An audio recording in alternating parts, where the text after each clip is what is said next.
Dirty control rooms, surly engineers, and old broken down equipment. Yeah. If possible, when going into a studio, let's say you're checking out a studio, have a geek go with you. Geeks are lovely. You know, everybody has a geek friend. We all know one, and they're usually glad to be asked out. You know. Okay.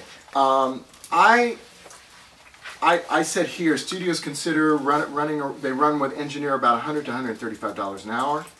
Pass on ones that charge $200 an hour, and look askance at anything under $50. But Nolan's studio with Nolan is $50 an hour, and so that's good. But Entourage is like about $125 with the engineer, I think. Yeah. A lot of times a studio will do a lockout rate for the whole day, like $600 to $800. You can always get deals if you want to work off times. Okay, musicians. You will need to hire musicians for the CD. The guy or girl doing the arrangements could be the same one you hire to play keyboard. That sometimes happens, but it's not essential. I use this criteria when hiring musicians. Remember, you are blessed to be living in LA. The greatest musicians are here. You don't have to settle for anything less. Okay, we talked about that.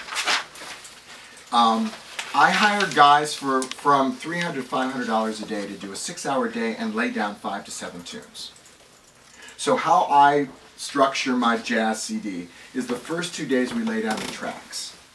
Have I got everybody here?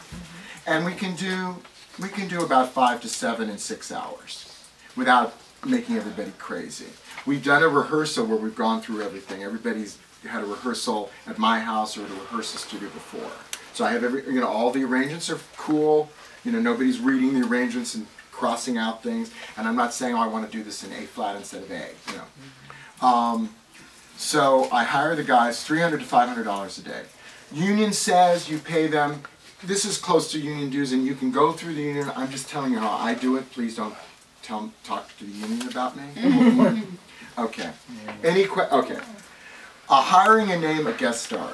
I usually go with piano, bass, drums to do the basics, and but then I also have usually a sax player. I have Kim in with the real guys, or I have Bob Shepard. I have everybody playing at once, like it's the old days, and then I'm doing a scratch vocal in an isolation booth. So I need somebody. Scratch vocal? Scratch vocal. What's that mean? Scratch vocal means I'm singing along while the musicians are playing. But it's not being recorded. It is being recorded. No, it's being recorded. Sometimes I luck out. Yeah. I call it the scratch vocal, but sometimes I use those scratch vocals. I did acapella. I did record an acapella with an acapella.